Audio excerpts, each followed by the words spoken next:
This is the Everyday AI Show, the everyday podcast where we simplify AI and bring its power to your fingertips. Listen daily for practical advice to boost your career, business, and everyday life.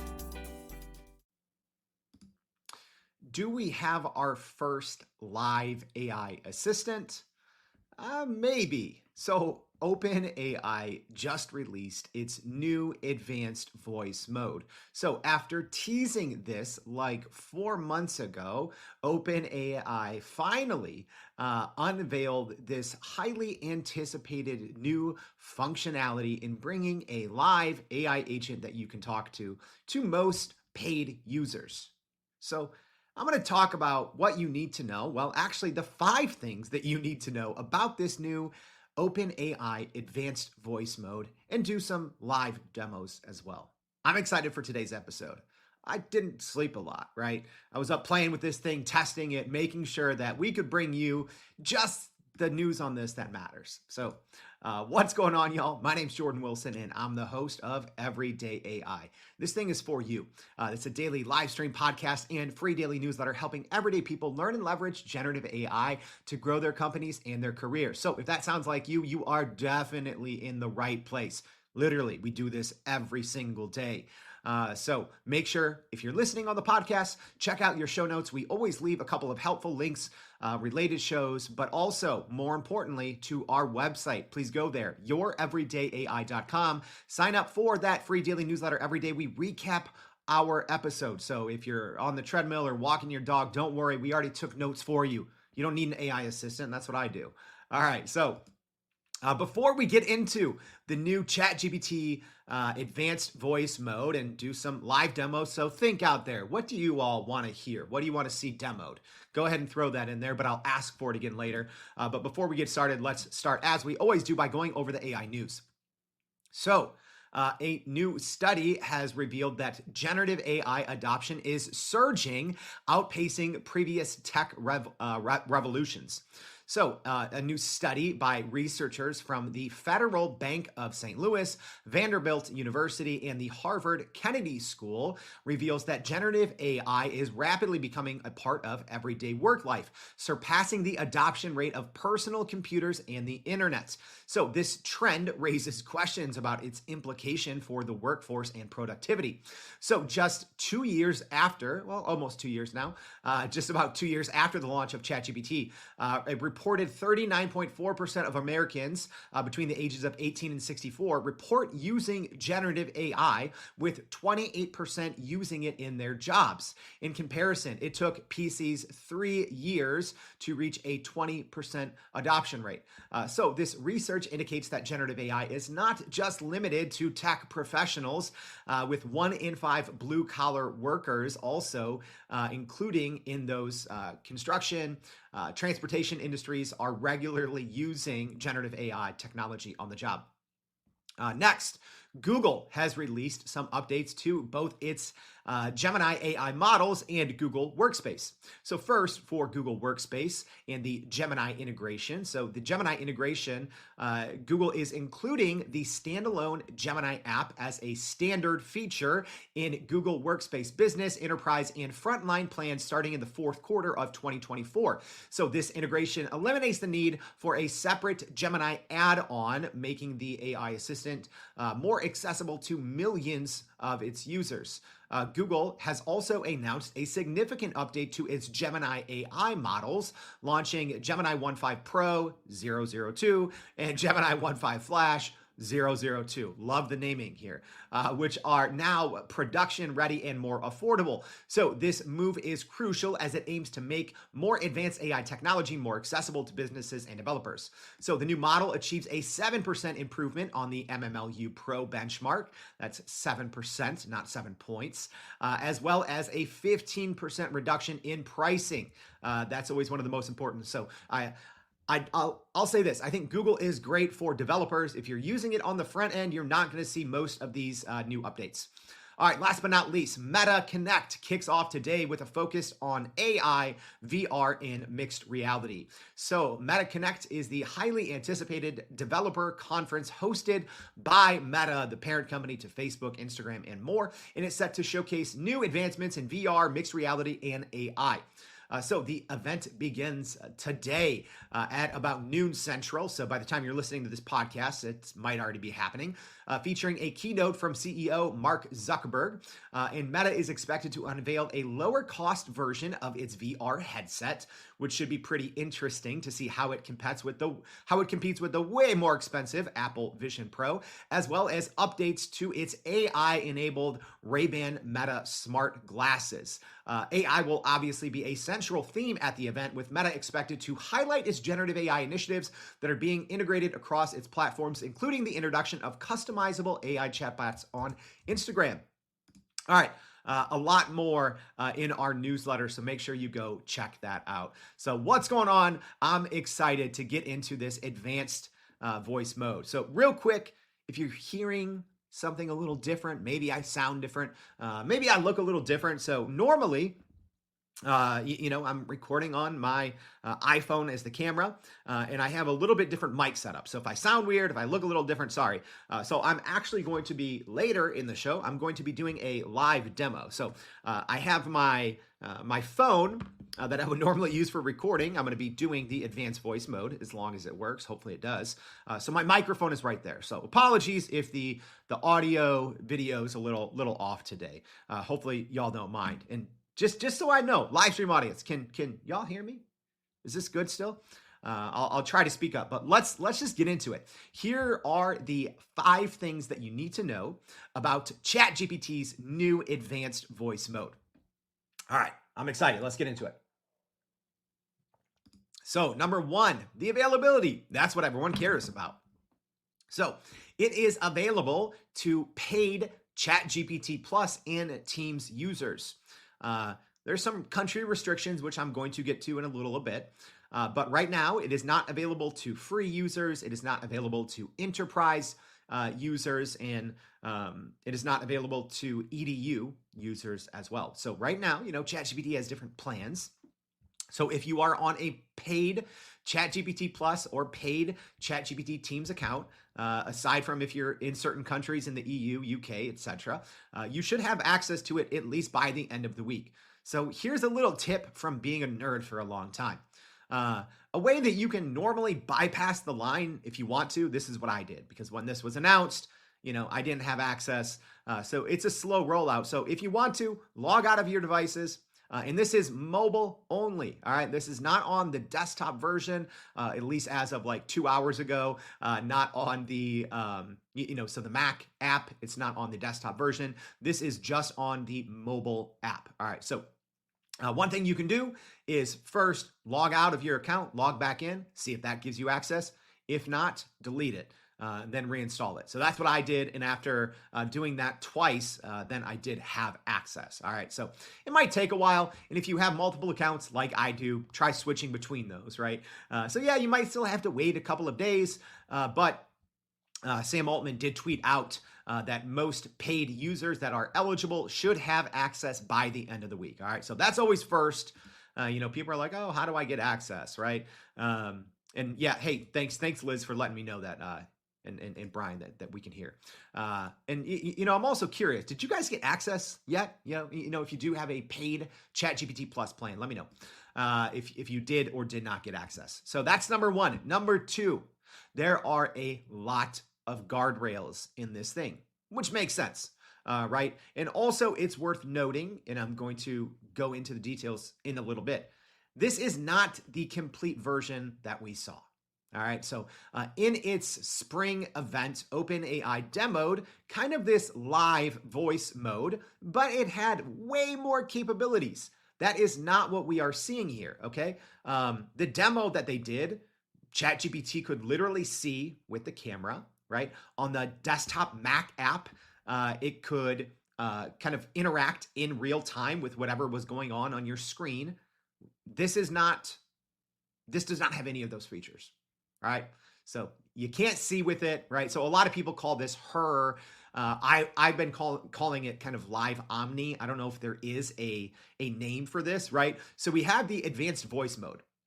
And kind of the benefits, right, is it sounds like you're talking to a real person, right? It's wild. It is a more neural voice. The voice capabilities just sound much more realistic. The latency is low.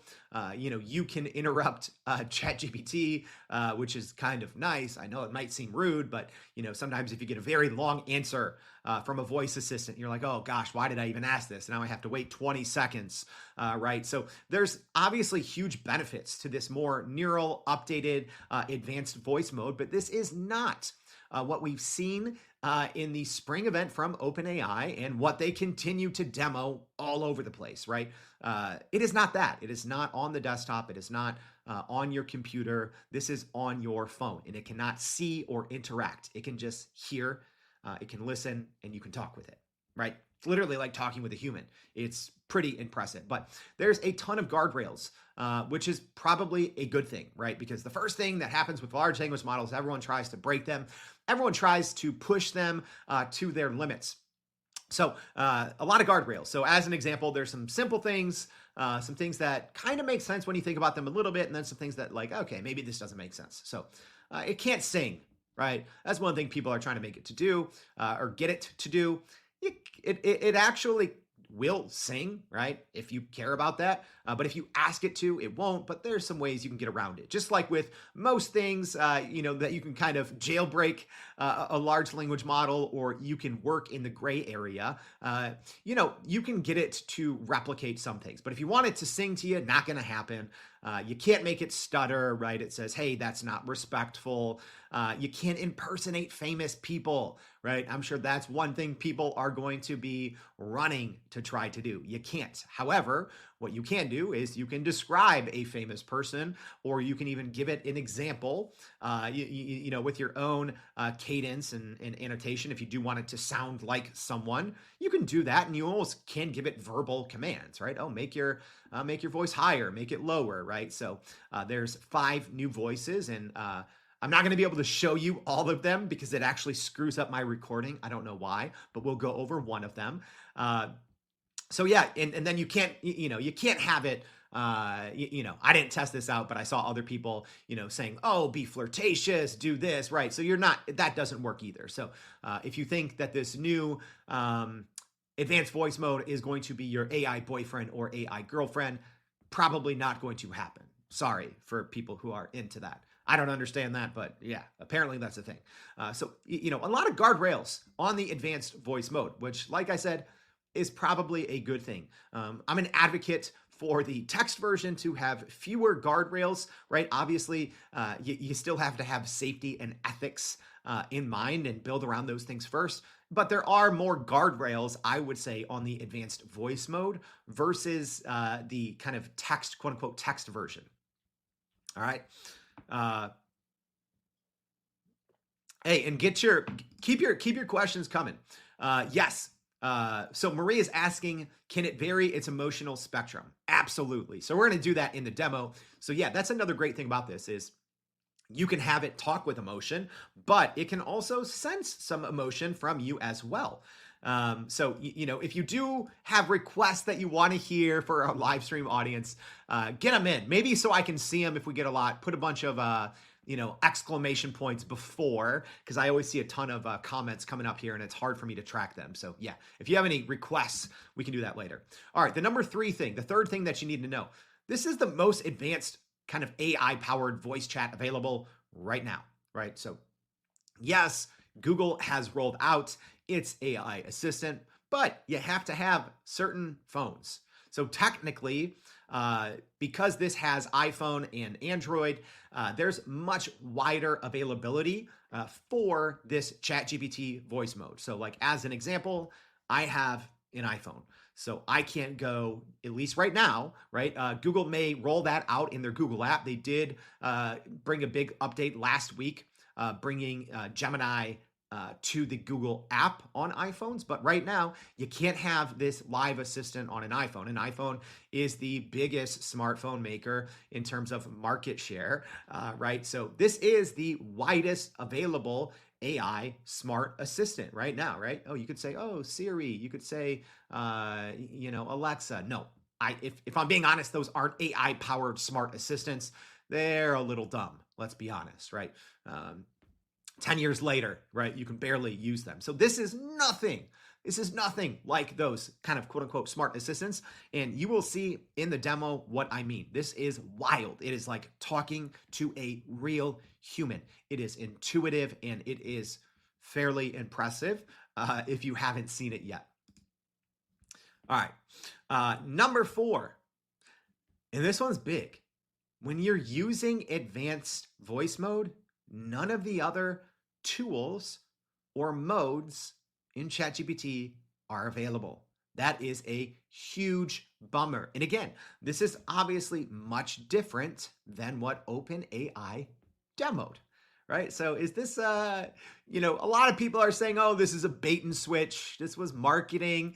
Yeah, I mean, you can make that, that claim, I guess. However, it's like beggars can't be choosers, y'all. Like I said, this I've seen all the Google Gemini kind of live voice demos. They're pretty good. This is better. Even with what we have, yes, it's not what we were promised, right? It can't see the world around us. You can't use the internet, right? So that's actually a huge downside. Presumably, OpenAI will be updating this and bringing these other tools. So what that means, and this is extremely limited in the use, right?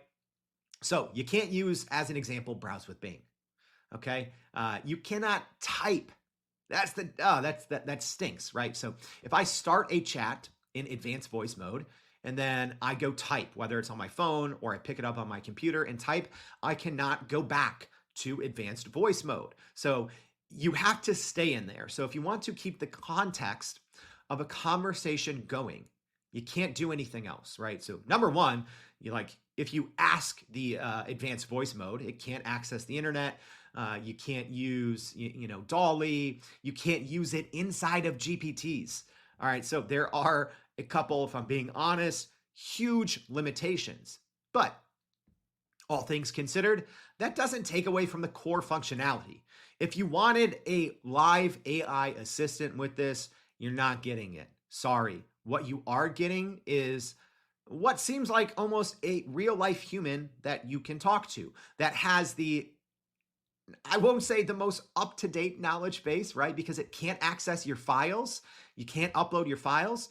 You can't use it inside of GPTs. You can use custom instructions. All right. So this might be the first time that I ever use custom instructions. So a piece on that now, because I think it's actually important to talk about. So generally, I would never recommend any serious person use custom instructions. The reason why is because, custom instructions and memory are two different features inside of ChatGPT. The problem is, if you are, I won't even say a power user, but if you use ChatGPT a lot, like I do, you probably use it for all different types of work projects. You probably use it for personal things. You probably use it for random things. So the problem with custom instructions in memory is that is unilaterally applied to all of your chats. All right. So this is why I have never, used custom instructions or memory because I'm using ChatGPT for so many different things, so many different projects.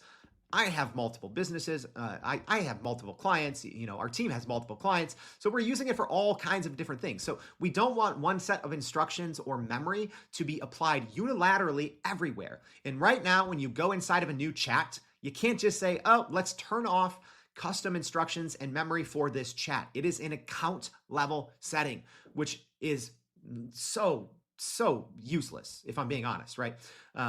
So OpenAI did even put out a whole video about, hey, you should use this with custom instructions. So I might do that, but you just have to really be careful and be cognizant about turning that on and off at the account level whenever you want to use it. All right. Downsides there in terms of it being able to offer you something personalized. However, what you can do in lieu of that is just start the conversation off with a set of essentially custom instructions. So then you can kind of have the best of both worlds. It's a little annoying, but maybe if you want to use this over and over, right? So one huge use case that I'm excited about is if you have a long commute. right? You literally now have an actual personalized consultant in your pocket. If you are a student, you have a personalized uh, tutor in your pocket that you can just talk to. It can adapt to you. It learns from what you're saying, what you're not saying. It can understand your tone, kind of your emotions. It's wild. It is so useful. So I do think, at least right now, while there's not access, so you can't upload documents, that stinks. You can't use GPTs, that stinks. You can't use Browse with Bing, that stinks. You can't use Advanced Data Analysis Code Interpreter, that stinks, right? So I can't have my assistant go code me a website by my command, and I can't talk to it and walk it through those type of projects. So there's limitations today. I am assuming those limitations will eventually be lifted because OpenAI, like I said, we know the technology there exists, but they are presumably rolling this out. They're giving us the most basic features first, right? Because OpenAI, even since their spring event, that was back in April, I believe, they've been demoing this all over the place, right? So we know the technology exists. We've seen live demos. So this isn't Google, where something is overly, a marketing video, and you're like, wait, does this actually work? No. Okay, so OpenAI presumably has this working, but we don't have access to it right now. All right. So let's go to number 5. And this one is interesting. So right now, this is not available in the UK, EU, and a few other territories. And it is actually seemingly illegal in EU schools and workplaces. I kid you not. So, like, if you go look online, this is a lot of frustrated users, right? Especially in the EU, are like, hey, I don't have access to this. What a bummer, right? You've been waiting, it's millions of people. And the reason is EU has some fairly strict AI laws that are coming into effect fully in 2025. And I have to shout out the person that found this, Dean Ball on Twitter, and I verified this, and it does appear true. So this is from the AI Act in the EU. So it says, this is something that is not allowed. Ready? So the placing on the market, the putting into service for this specific purpose, or the use of AI systems to infer emotions of a natural person, right? So yeah, AIs that can infer emotions are not allowed. And that is something that advanced voice mode is very good at doing.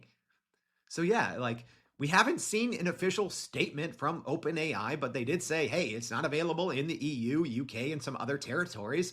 And presumably it's because it might not be totally legal, at least to use in the work. So this is not everywhere, but it says in the areas of workplace and education institutions, except where the use of AI system is intended to be put in place or into the market for medical or safety reasons.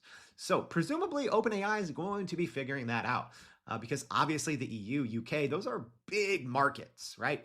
Outside of the US, those are some of the largest markets in the world, and they obviously want to have paying customers in those markets. So yeah, a lot of people were up in arms on this, on the internet, but it seems like it might not be legal right now. So they might be making some updates. There might be a second version. And I actually think that's a trend to watch out for, right? I think we may kind of have versions of large language models, right? Where it's essentially like, oh, the EU version, right? So we might have advanced voice mode, the EU version, or ChatGPT, the EU version, because so many of these restrictions mean that full products can't be used in those places, right? Especially when we look at the future of multimodality, it's going to be tricky, right? And I think the future of work is interfacing with a live agent, right? I've said that since day one, right? I think it's actually going to be agents we build or agents that we spin off, and, thinking where you can, with natural language, spin up a version of any large language model that can interact with you in real time and do specific tasks on your device. But Might not be legal everywhere. All right. So let's do this. I hope this works, y'all. That's the fun thing about doing a live stream is sometimes things get finicky, and there's also limits. So and also right now, if I didn't see if you have any ideas that you want to see demoed, get it in now. So someone's saying like, ask the weather, can't tell you yet. Can't access real-time information because it cannot access browse with Bing. So yeah, it's like, if I'm being honest, that's the only thing that I use like Alexa for. It tells me the time and the weather, right? This cannot do either of those, I believe. So yeah, a couple other questions and get your suggestions in. All right, what you want to see it demoed. I have some examples. All right. So someone asking, can you use voice mode inside of a custom GPT? So yes and no. Okay. You cannot use the new advanced voice mode. You can use the old voice mode, which I'm going to talk about a little later after I do the live demo. All right. Let's go ahead. Let's see if we can get this to work and do a live demo, y'all. All right. Here we go. All right. So just to show you all, and you probably won't be able to see this, obviously, on the podcast, but I am sharing my phone screen right here. So this is live. This isn't edited, right? So I'm going to swipe down and you'll see, right? All right. So we are live on my phone screen, and hopefully you'll be able to hear this. All right. So I'm going to click this. Hopefully I don't run out of time. I think people said the limits are like 90 minutes. I used it quite a bit yesterday, so hopefully we don't run out live here. And hopefully you will also be able to hear this. So let me know, live stream audience, if you can hear. Also, I'm going to be a little rude, okay? Yes, I am going to be cutting advanced voice mode off because that is a feature, right? So yes, I'm not being a rude human, and I don't necessarily think we need to hear, 60 seconds of a demo, right? If you hear 15 to 20, you probably get the gist of it. All right, so if I'm cutting advanced voice mode off, I'm not being rude. I'm just trying to for brevity, right? All right, here we go.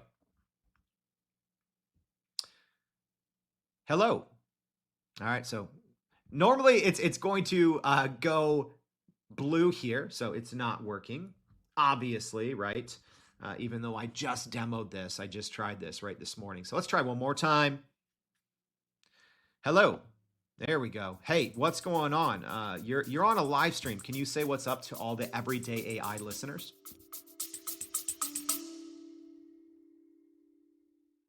Are you still running in circles trying to figure out how to actually grow your business with AI? Maybe your company has been tinkering with large language models for a year or more, but can't really get traction to find ROI on Gen AI. Hey, this is Jordan Wilson, host of this very podcast. Companies like Adobe, Microsoft, and NVIDIA have partnered with us because they trust our expertise in educating the masses around generative AI to get ahead. And some of the most innovative companies in the country hire us to help with their AI strategy and to train hundreds of their employees on how to use Gen AI. So whether you're looking for ChatGPT training for thousands or just need help building your front-end AI strategy, you can partner with us too, just like some of the biggest companies in the world do. Go to youreverydayai.com/partner to get in contact with our team, or you can just click on the partner section of our website. We'll help you stop running in those AI circles and help get your team ahead and build a straight path to ROI on Gen AI. Hey, Everyday AI listeners. What's up?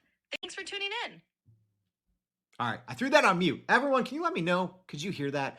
I'm not sure if it's picking up in my mic or not, so I'm on mute. But then we're gonna get into this, and we're gonna, kind of see what this advanced voice mode of ChatGPT can do. So normally it would be listening to me right now. I click the mute button so I can still interact with you all. So live stream audience, if you see the little red mute sign, that means it's not listening. Otherwise, it's going to listen to me and interact with me the entire time. All right.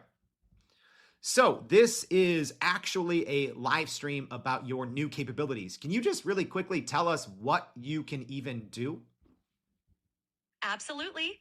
I can chat with you about all sorts of topics, answer questions, help with learning new things, and even assist with tasks like writing or brainstorming ideas. We can also talk about the news, but remember, I don't have access to real-time information. And of course, we can just chat for fun too. Cool. So, one thing that I want to hear is can you maybe talk a little bit about AI, but can you do it in like a cartoonish voice and speak really fast? Sure thing. So, AI is like this super brainy character that can learn tons of stuff, Can you solve maybe problems. speak maybe a little deeper though? That was, I don't know, I can't hear that very well. Absolutely. Let's try this. AI is a powerful tool that can process vast amounts of information. Learn from Can you data. go even deeper, but I want to learn about AI. So maybe can you tell me about large language models, but maybe make it way funnier and just speak a little more quickly. Got it. Large language models like me are like supercharged Can you speak even faster? Normally I listen to things on like 2x, so just feel free to kind of speak as fast as you can. Okay, here we go. Large language models like me are trained on heaps of text so we can generate human like responses. It's like having a conversation with a super speed reader who's also a fast talker. We use patterns and data to guess what comes next in a sentence, making us great at chit chat, answering questions, and Okay. occasionally cracking. Okay, I get it. That's cool. So maybe can you tell me a couple jokes about large language models? Keep them short and maybe work in some references to cute kittens. I love kittens. Sure. Why did the large language model adopt a kitten? Because it wanted to learn how to perfect its responses. And why was the language model so good with cats? Because it always knew the precise thing to say. All right, that's pretty cool and all. Maybe I want to hear. Can you maybe say the alphabet backwards, and maybe work in some hip hop references in there? So I'm trying to learn the alphabet backwards. It's hard. It's always plagued me for many years. Can you do it? But like I said, work in some hip hop references. Maybe '90s hip hop even. All right, let's do this. ZYXWVUT SRQPONMLKJIHGFEDCBA. And just like that, we're dropping rhymes in reverse, taking it back to the old school like a hip hop alphabet throwback.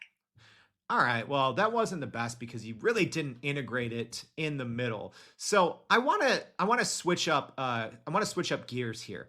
Can you maybe tell me a little bit about where you see the future of AI going? Let's say in the year 2030, and maybe talk in a ominous yet fun voice. I don't know if you can even mix ominous and fun, but give it a try and really go for the drama.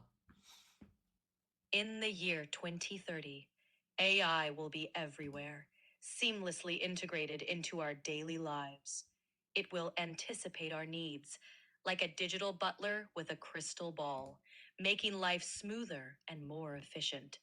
But fear not, for this future is All as right, cool, fun got it. as it. So just hang on 1 second.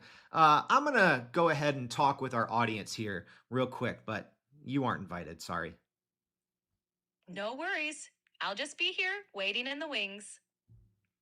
All right, so hopefully you guys can see some of the kind of pros and cons. So I saw a couple questions, but if you do have something that you want to see demo, you want to hear, just go ahead and put it in there. So a couple of things.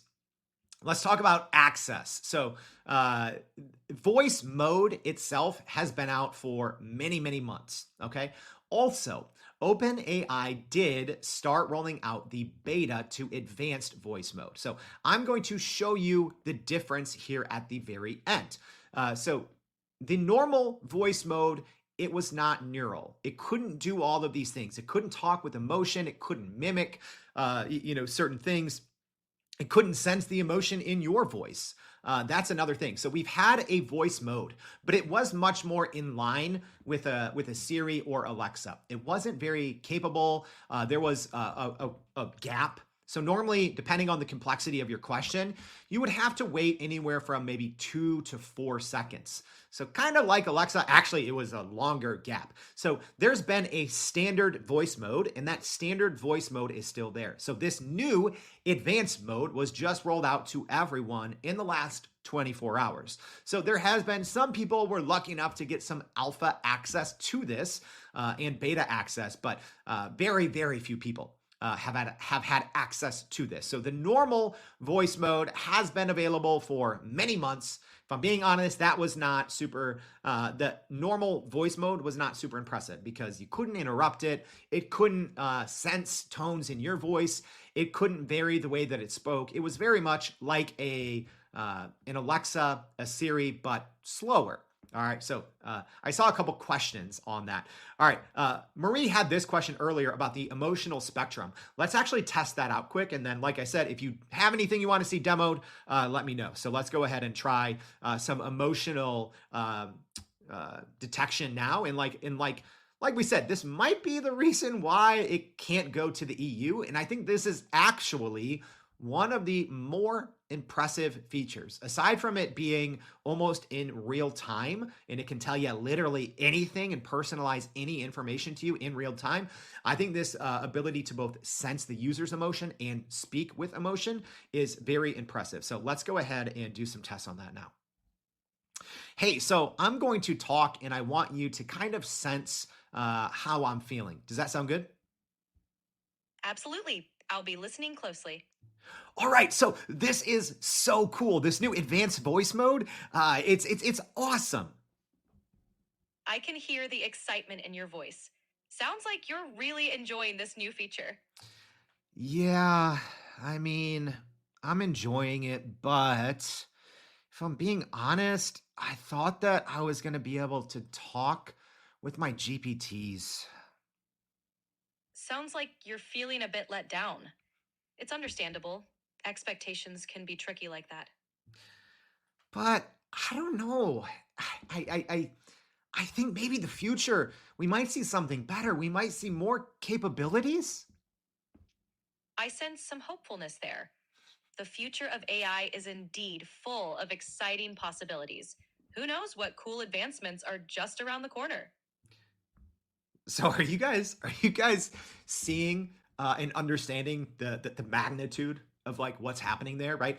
I could say the same words in 10 different tones, and how it responds to me is going to be dependent, right? So not just that it can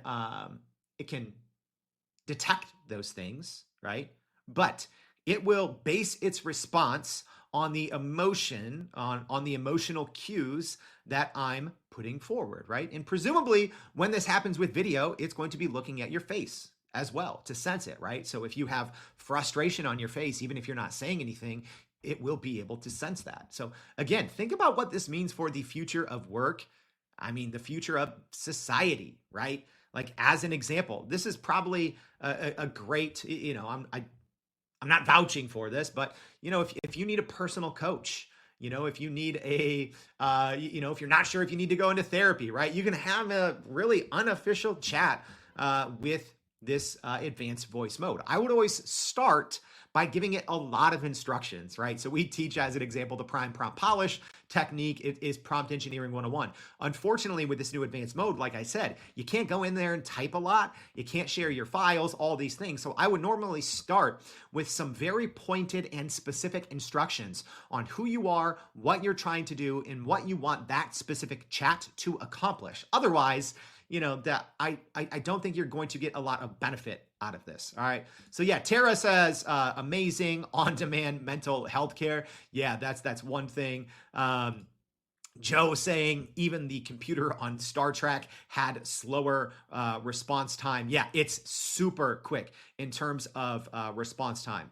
Marie asking, Jordan, what do you think will happen to AI companies like 11 Labs? Well said. Respeecher, now that Microsoft, etc., have these voice mode features. I don't think anything initially, because out of the box, there is no way to download this, right? So the main reason that people use 11 Labs, well said labs, is they download those and use those for commercial purposes. So at least right now, I'm sure there's going to be people that hack this, right, to do that. But I don't think that that's going to happen right away. And I probably don't see that happening inside advanced voice mode, right? Where you can, kind of toggle things and, there's a lot of things that you can do in 11 Labs that I don't think you'll be able to do in advanced voice mode. All right, let's do maybe one or two other quick demos. And then I'm going to wrap this up with a couple things that you need to know. All right, let's go. All right, let's do one more thing. I want you to mimic how I'm speaking. So if I sound happy, you should sound happy. If I sound angry, you should sound angry. Got it? Got it. I'll mirror your emotions as we go. All right, so let's get started. All right. I'm ready when you are. Let's do this. All right, so can you also try to mimic my cadence, my tone, and everything else, not just emotion, but try to mimic if I speak slowly, you should speak slowly. If I'm fast and confused, you should try to speak fast and confused. Got it? Absolutely. I'll match your cadence, tone, and style as closely as I can. Let's give it a try. All right. All right. Let's talk about. Let's talk about. Okay, that's not bad. Now let's maybe chit chat a little bit about the weather. So I think right now this is not my favorite time of year. I like summer and not fall, and now fall's here, and I'm kind of bummed. I hear ya. Fall can be a bit of a bummer if you're a summer person. All the sunshine and warmth just All right, fades so away. That didn't really work as I thought it would, right? I was doing some testing with that last night. It was doing a better job at picking up on my cadence and speed, and it didn't really actually do a good job with cadence. So I think it does a good job with detecting emotion and reflecting emotion. Yeah, cadence thing, I can tell it to speak faster. So, let's do this. Tell me about the 1990s Chicago Bulls. The 1990s Chicago Bulls were legendary. Okay, maybe tell me about the Chicago Bulls, but speak very, very quickly and excitedly. The 1990s Chicago Bulls were absolutely incredible with Michael Jordan. Maybe Scottie even Pippen, a little more quickly and even more excited. I'm saying like pump the excitement through the friggin' roof. The 1990 Chicago Bulls were amazing with Michael Jordan, Scottie Pippen, and Coach Phil Jackson. They absolutely dominated the NBA, winning 6 championships and making basketball history.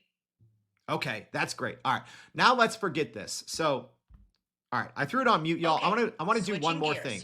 What's next? I want to do one more thing. So one of the biggest things that I think this is going to be a hit for, especially early on, is essentially having a consultant, you could say a friend. That's not what I'm going to use it for, but having a consultant in your pocket that can talk to you in real time, right? So think, you're a CEO, you're driving, you have an hour in the car every day. Please, first of all, spend that first 30 minutes listening to the Everyday AI podcast, but then maybe you can throw on advanced voice mode and talk through some of the things that you're working on. So as an example, I'm going to try that right now. So I'm going to envision, right, I'm in the car. And I have, even though I'm lucky enough, my commute's like 0. We work half from home, half in our office, which is like a mile down the street from where I live. So I don't have a long commute, but I'm going to pretend I did. And I'm going to talk through a current problem. So you have to remember, you cannot share your data unless you talk about it through your voice. Also, it does not have access to up-to-date and real-time information. However, so many things are timeless, y'all. So let's just do one example. All right, so now forget everything else that we've talked about, and I want you now to focus on being a very experienced, high-powered digital consultant. So think you have experience at Deloitte, McKinsey, and all the big consulting companies in the world. You focus specifically on digital strategy, and your specialty is email marketing deliverability. So with that, I'm going to tell you a little bit. My company is called Everyday AI. We have a daily newsletter, and I'm trying to both increase the click-through rate and get new people to subscribe to our free daily newsletter at youreverydayai.com. So I want you to ask me some questions, but let's just keep it super brief and short. Let's not get verbose. All right, so go ahead. Absolutely. Focusing on your goals for Everyday AI. What's your current click-through rate? And how are you currently acquiring new subscribers? So the click-through rate has actually gone down recently. So we were at about 8%, but now it's closer to the 5 to 6%. I think it's because we just took out ads, brought in a bunch of new subscribers, and I think those people are opening, but they're not really clicking. So I really want to get back to that 8 to 10%. Industry average for AI newsletters is about 2%. So we're still way higher than that, but I really want to get back up to 8 to 10%. What should I do? Understood. To boost your click-through rate, consider segmenting your audience more precisely to tailor content that resonates. Also, experiment with more engaging. I don't think segmenting is an option. We send a daily newsletter to like 15,000 people. It's one newsletter to 15,000. So what else should I specifically be doing? Please be pinpoint specific, because I'm not really interested in general strategies, because I'm like in the weeds. So get super specific. Got it. First, optimize your call to action placement and language within the newsletter to make it more compelling. Second, A/B test different content formats or visuals to see what drives more clicks. Third, ensure your most valuable content is above the fold, so it's seen first. These targeted tweaks should help improve your click-through rate. Okay, cool. So someone is asking about your ability to speak multiple languages, and I didn't even talk about that. So maybe can you just summarize what you just said in 2 sentences, but say it in Spanish and make it kind of funny too? Claro. Primero, coloca tu mejor contenido arriba, donde todos lo vean, como un gato en la ventana. Segundo, prueba diferentes formas de contenido, como un chef probando recetas. Okay, so maybe can you give me next steps for growing my email newsletter, but maybe could you do it in the voice of a minion? I love the minions. I had a minion t-shirt. I don't know where it went. So just talk to me now like a minions and tell me, what should I do for my next step of increasing my email newsletter open rate? Minion mode activated. Búbara. Testa subject lines mucho catchy. Y pone emojis para happy fears. Also, CTA muy importante. Ponlo arriba. Okay, that's good. I don't know if this minion is still speaking a little bit of Spanish, so let's just go straight English and really lean into the minion. I actually speak fluent minion, and also be ultra specific with the advice about click-through rate. Go. Okay. Banana. First, make subject line super fun like free bananas inside. Then, put big bright buttons for clicky click. And test different colors like yellow. Minions love yellow. Can you just recap that, but maybe in Dutch, but keep it in minion mode, but in Dutch? Okay. Banaan. Eerste, maak onderwerpregels leuk, zoals gratis banaan en bienen. Zet dan grote, heldere knoten voor klik-klik. En test verschillende kleuren, zoals geel. All right. I got it. Let's wrap this up. So maybe no more minions. Maybe talk to me in a fun voice and just tell me 2050. What is going to be happening with AI? Are we going to have super intelligence? Sam Altman the other day said that we're going to have super intelligence in a few thousand days, which is could be anywhere from 5 to 10 years. So tell me about the year 2050. Be direct. Don't be politically correct. You have to take a side here and be very, very detailed. AI 2050, what happens? All right, let's dive into 2050. By then, AI will likely be deeply integrated into all aspects of life. All right, We might let's see keep this a little more direct. I want you to be curt almost. No wishy-washy political correctness. Just kick it to me straight. Don't be wishy-washy or be too wordy. Just tell me what's going to happen. by 2050, AI will be running major infrastructure, healthcare, and transportation systems. We'll have AI companions with human-level intelligence. Superintelligence could be a reality, fundamentally changing how we live and work. It's a new era of human AI collaboration. Are you still going to be here in 2050? Well, I don't age, so I'll be around as long as you need me. Ready to chat in 2050 and beyond. All right, cool. So, bye. We're wrapping this up. All right, it was great chatting with you. Take care. All right, so we're going to be doing a lot more on advanced voice mode in the coming days and weeks. I think there's a lot of interest here, right? So let's go ahead and wrap this up. There's a couple of things that I want to talk about. Well, what's next? Okay. Are we going to see the visual and voice, this combination, right? So imagine that, but having access to it on your computer and being able to click one button and it sees what's on your computer and you can talk to it in real time, right? That's a lot different than me trying to explain to her about the everyday AI newsletter or whatever else. If it can see the problem you're working on, think. That's huge. The other thing I have to talk about is a lot of people might say like, okay, well, why even use this? I think just having a high-powered consultant, a second person to bounce ideas off of, if you have long commutes, time to kill, that's great. But the other thing is this just expands what humans are capable of. So as an example, right now when you're doing work, even if you're using a large language model, you're probably typing and reading, right? So even if you're not using a large language model, you're just doing standard work. You're typing and reading. Yes, I do think this advanced voice mode will eventually have the ability to access other data, right? So be able to upload your files, to be able to browse with Bing. So I want you to think forward to that. We're talking about what's next. That is huge, right? So it's a big bummer that this did not roll out as is, but I get from OpenAI's perspective, they wanted to have a smooth rollout. Presumably, if you give access to, tens of millions or hundreds of millions, however many people have a ChatGPT Plus paid plan, it's probably going to run into a bunch of issues, right? So you can't use it on the O1 model right now. You can't use it with your own data, but let's imagine once you can and talk about what's next. Well, I think the biggest thing is this is probably the future of interfacing with large language models. Here's why. Well, you type. The average human types at about 40 words per minute, okay? The average human talks at about 150 words a minute. Okay, so I can, in theory, people are always like, oh, how do I measure the return on investment of artificial? Well, that right there, right?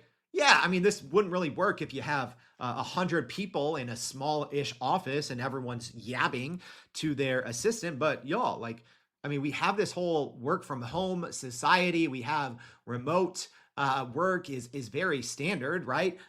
Probably once this gets access to these other modes, I'm going to be doing a lot of talking, right? I'm a fast typer, don't get me wrong, but y'all know I can talk really quick.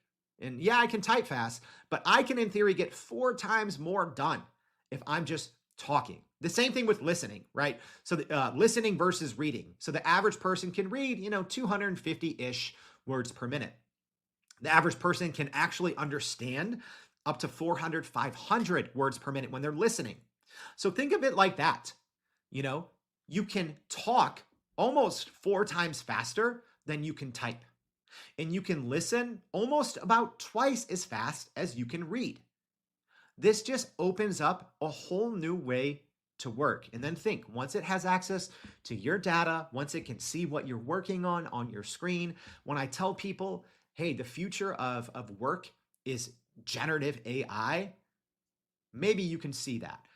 The other thing, yes, this is kind of a bummer. If this is your first foray into working with a voice assistant inside of a large language model, you can still use the old voice mode. Okay. And then you can use the old voice mode in GPT's. You can upload your files and documents. It's not as intuitive, right? It can't speak to you in all these fun ways. It can't speak with emotion, sense your emotion. You can't have a true conversation, but you can have a delayed but still very insightful and powerful conversation using the normal voice mode. And again, if I go back into this chat, right, so I can go back into my ChatGPT account, I'm going to see all of that information. But as soon as I start typing, I can no longer use that same chat for advanced voice mode, but I can always use the old or standard voice mode. So the standard voice mode, if I'm being honest, I think that has been a wildly overlooked tool in the tool belt, because we've known for 4 months that we're getting this new voice mode. So we've been looking at the standard voice mode as, not really for me. It's not that good, because we're comparing it to something we didn't have. But I think we've actually had a gem in that standard voice mode for months. And the reason I say that is because it can work with all your data. It can work inside of GPT's, right? So when we talk about what's next, we have to know that this advanced voice mode is going to grow in its capabilities. However, when you see all the downsides right now, you can kind of do a lot of them if you're a little more patient, right? You don't have that very, neural conversation. You don't have that low human latency. It's delayed, even more so than Siri, but the responses are targeted, spot on. So if you can be patient, and if you don't need all the bells and whistles, I think the standard voice mode is actually a gem. No offense there to Google and their gems. All right, so that's it, y'all. I hope this was a fun one. I know it lasted a little long. I wanted to try to involve the audience, ask your questions, because not everyone has access or they haven't had the time to dig into this. So if this was helpful, please go to youreverydayai.com, sign up for that free daily newsletter. And you know what? Can you guys open it and maybe click on it, right? Because otherwise I'm going to have to keep talking to this minion to tell me how to improve those click-through rates, right? All right, so hope to see you back tomorrow and every day for more Everyday AI. Thanks, y'all. And that's a wrap for today's edition of Everyday AI. Thanks for joining us. If you enjoyed this episode, please subscribe and leave us a rating. It helps keep us going. For a little more AI magic, visit youreverydayai.com and sign up to our daily newsletter so you don't get left behind. Go break some barriers, and we'll see you next time.